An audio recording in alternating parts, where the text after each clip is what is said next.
Hello बच्चों, आज हम सॉल्व करेंगे 8th क्लास का उड़ान का तीसरा पाठ राष्ट्रीय भक्ति आंदोलन। पहले आप हमारे चैनल को सब्सक्राइब कर लीजिए ताकि आपको आगे भी इस तरह की वीडियो मिलती रहे। तो चलिए आज की वीडियो की शुरुआत करते हैं। कार्यपत्रक 1, आप किस धर्म को मानते हैं और आपके धर्म का कोई धार्मिक ग्रंथ है तो उसका नाम लिखें। तो आप जिस भी धर्म के हैं अपने धर्म का नाम लिखना है आपको, जैसे हिंदू धर्म, मुस्लिम धर्म, सिख धर्म, कोई भी हो सकता है आपका धर्म। और आपके धार्मिक ग्रंथ का नाम भी लिखना है यहाँ पे। जैसे हिंदू हैं, हिंदुओं का धार्मिक ग्रंथ कौन सा है, रामायण, महाभारत, पुराण, वेद, वो कुछ भी लिख सकते हैं। तो इसी तरह से आप जिस भी धर्म के हैं तो अपने धर्म का जो अपने ग्रंथ है, आपका धार्मिक ग्रंथ जो है उसको लिखना है। जैसे मुस्लिम जो हैं वो कुरान लिख सकते हैं, सिख जो हैं वो गुरु ग्रंथ साहिब लिख सकते हैं, ईसाई जो हैं वो बाइबल लिख सकते हैं। तो आप इनमें से कुछ भी लिख सकते हैं जिस भी धर्म के आप हैं। भक्ति क्या है, अपने विचार दीजिए। अब आप पूजा पाठ करते हो, क्या है, वही भक्ति है। हमारे आराध्य देव की आराधना करना भक्ति कहलाता है। हम जिस भी भगवान को मानते हैं उसका जिस भी तरीके से उसकी पूजा पाठ करते हैं तो वो होता है भक्ति। भक्ति की प्रमुख शाखाओं के बारे में बताएं। अब भक्ति जो है उसकी 2 शाखाएं हैं, एक निर्गुण है, एक सगुण है। निर्गुण जो होते हैं वो क्या कहते हैं कि भगवान का कोई आकार नहीं है, वो भगवान की पूजा जो है वो किसी मूर्ति को मानकर नहीं करते हैं। निर्गुण की 2 शाखाएं हैं, ज्ञान मार्गी तथा प्रेम मार्गी। ये कहते हैं कि हमें प्रेम से जो है वो रहना चाहिए और वो लोगों में ज्ञान बांटने का काम करते हैं। सगुण कृष्ण तथा राम शाखा में जो है वो बटा हुआ है। सगुण जो शाखा है हमारी, ये भगवान को मूर्ति के रूप में मानते हैं, मूर्ति बनाकर उसकी पूजा करते हैं।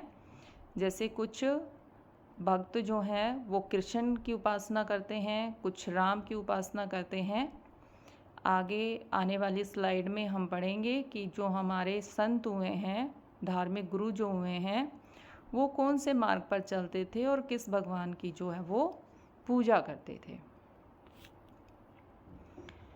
कार्यपत्रक 2, प्रमुख भारतीय भक्ति संत तथा गुरुओं के नाम पर उनकी भक्ति का स्वरूप सगुण या निर्गुण बताएं। अब मीरा जो है वो क्या थी, कौन सी भक्ति के मार्ग पर चलती थी, वो सगुण के पे, क्योंकि वो किसकी पुजारन थी, श्री कृष्ण की। तो श्री कृष्ण की मूर्ति को सामने रखकर जो है वो उनकी पूजा करती थी, तो वो हो गया सगुण। निर्गुण कबीर जो है वो निर्गुण थे, निर्गुण भक्ति मार्ग पर चलते थे। वो कहते थे कि भगवान का कोई आकार नहीं है, बिना भगवान की मूर्ति सामने रखकर हम भगवान की पूजा जो है वो कर सकते थे। नानक जो है वो भी निर्गुण विचारधारा के समर्थक थे, जो गुरु नानक जी थे। उन्होंने भी यही कहा कि भगवान का कोई आकार नहीं है। रामानुजाचार्य ये सगुण को मानते थे, इनका नाम रामानुज, ये राम के जो हैं वो पुजारी थे। नामदेव ये निर्गुण विचारधारा के समर्थक थे कि भगवान का कोई आकार नहीं होता। तो बहुत सारे हमारे संत और गुरु हुए हैं। कोई कहता था कि भगवान जो है वो निर्गुण है, उनका कोई आकार नहीं है, वो निराकार हैं। और कुछ संत जो है वो कहते थे कि भगवान का जो है वो रूप होता है वो विष्णु, राम, श्री कृष्ण, किसी भी रूप में जो है वो उनकी पूजा जो है वो करते थे। अगला प्रश्न है, भक्ति आंदोलन के बारे में जो पढ़ा व समझा उसके अनुसार भक्त संतों की प्रमुख शिक्षाएं अध्यापक द्वारा दिए गए पेंसिल बॉक्स में छात्रों द्वारा लिखवाई जाएं। तो इसमें संतों की शिक्षाएं जो है वो हमने लिखनी है इस बॉक्स में। तो यहाँ पर जो आप लिख सकते हो, शिक्षाएं जो थी, संतों ने क्या क्या शिक्षाएं लोगों को दी। तो इसमें पहला है ईश्वर एक है। संत क्या कहते थे कि अलग अलग भगवान नहीं है, भगवान सिर्फ एक ही है, बस हम उसको अलग अलग रूपों में जो है उसको पूजते हैं। धार्मिक आडंबरों का विरोध। उन्होंने कहा कि धार्मिक आडंबर जो नहीं होने चाहिए, जो एक पूजा में जो तरह तरह की चीज़ें जो हैं वो यूज़ की जाती हैं, भगवान को प्रसन्न करने के लिए यज्ञ किया जाता है या बलि दी जाती हैं, तो वो सब जो है वो नहीं होना चाहिए। ईश्वर के नाम पर का जाप, कि ईश्वर के नाम का जो है हमें जाप करना चाहिए। गुरु का महत्व बताया, उन्होंने लोगों को गुरु का महत्व बताया कि गुरु का जो है विशेष महत्व होता है और उसके बिना जो है वो भगवान को नहीं पाया जा सकता। गुरु जो होता है वो हमारा मार्ग पथ प्रदर्शक होता है, वो हमें रास्ता दिखाता है। जाति प्रथा का विरोध। जो गुरु थे उन्होंने क्या कहा कि जाति प्रथा जो है वो नहीं होनी चाहिए। एक ही धर्म के अंदर अनेक जातियाँ होती हैं, किसी जाति को ऊंचा समझा जाता है, किसी जाति को नीचा समझा जाता है। तो गुरुओं ने कहा कि जाति बंधन जो है वो नहीं होने चाहिए, सभी लोग जो हैं वो बराबर होने चाहिए। सरल जीवन व्यतीत करो। गुरुओं ने कहा कि हमें सरल सादा जीवन व्यतीत करना चाहिए। भेदभाव का विरोध किया कि हम किसी भी इंसान के साथ किसी भी तरह का भेदभाव न करें। प्रभु भक्ति पर बल, और प्रभु की भक्ति पर बल दिया कि हमें भगवान की जो पूजा है वो करनी चाहिए। कार्यपत्रक 3। आप भक्ति आंदोलनों के कारण धर्म में आए परिवर्तनों के बारे में कक्षा में साथियों से चर्चा करें। अब देखो, जो भक्ति आंदोलन हुआ, जो इतने सारे संत हुए जिन्होंने लोगों को इतनी शिक्षाएं दी, तो उसके उपरांत जो है वो क्या फ़र्क आया हमारे समाज में।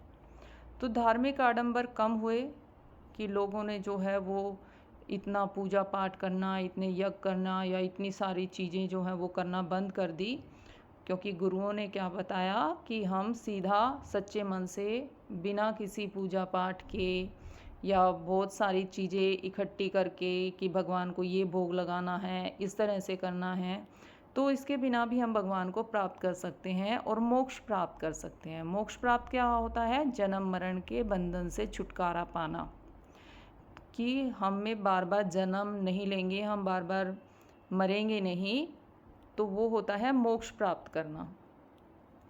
चर्चा करें कि आज के समय में संतों का क्या महत्व है और क्या वे समाज के प्रति अपनी जिम्मेदारियां सही से निभा रहे हैं।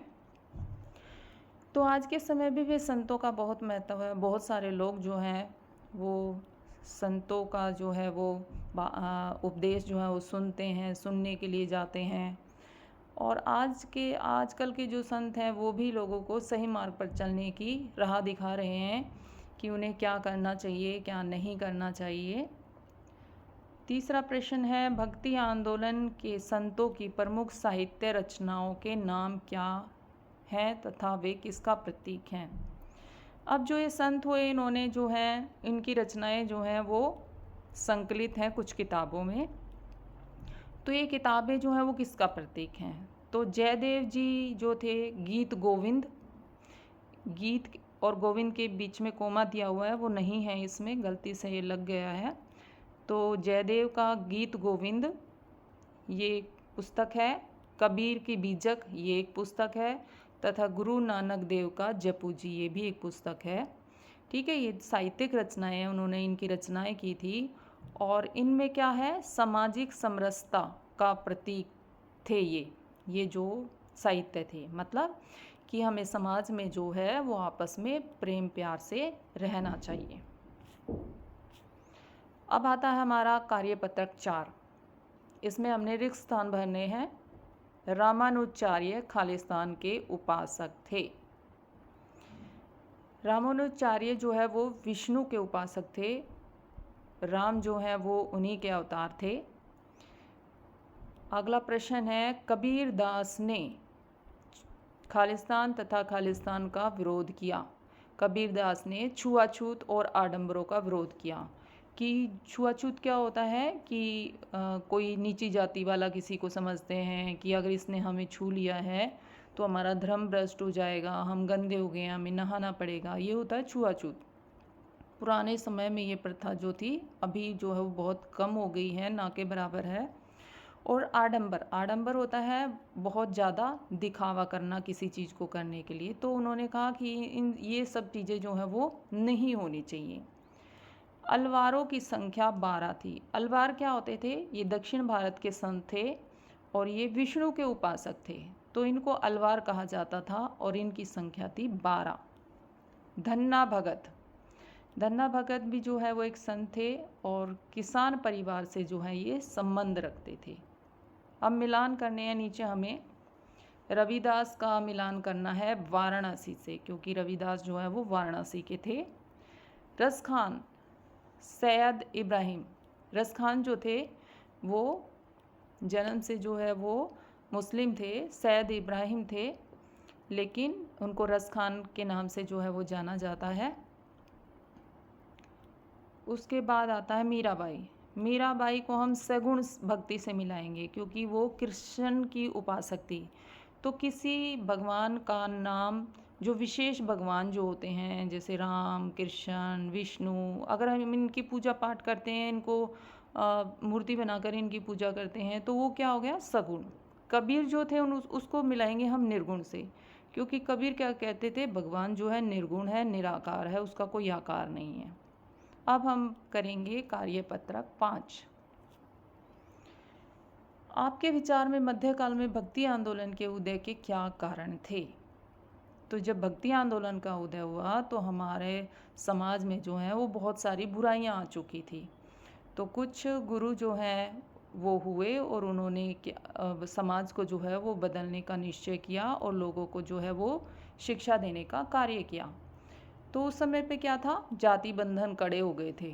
एक दूसरी जाति जो है उनके अंदर जो है वो काफ़ी फासले आ गए थे कि छोटी जाति के लोग हैं, इनसे बात नहीं करना, इनसे मिलना नहीं है, इनको घर में नहीं घुसने देना है, इनको मंदिरों में नहीं जाने देना है, इनको तालाबों पर नहीं जाने देना है। तो जाति बंधन जो है उस समय पर काफ़ी कड़े हो गए थे। धार्मिक आडंबरों का बोलबाला था। धर्म जो पूजा पाठ होता था तो उसमें बहुत ज़्यादा जो है वो दिखावा किया जाता था। तो इसके कारण जो है भक्ति आंदोलन का उदय हुआ कि समाज को सुधारने के लिए जो है लोगों को शिक्षित करना पड़ेगा। अगला प्रश्न है, 4 प्रसिद्ध मठों का पता लगाइए। इनकी स्थापना करने वाले संतों का नाम पता लगाइए। अब इसमें यहाँ पे 4 मठ हैं। मठ क्या होते हैं? जहाँ पर जो गुरु होते हैं वो अपने शिष्यों को उपदेश शिक्षा देते हैं। तो इसमें श्रृंगेरी मठ है, गोवर्धन मठ है, शारदा मठ है, ज्योतिर्मठ है, और इन चारों मठों की स्थापना जो है वो शंकराचार्य जी ने की थी, जो कि एक संत थे। तो आज के वीडियो में इतना ही। अगले वीडियो में अगले पार्ट के साथ फिर से मिलेंगे। तब तक बाय बाय।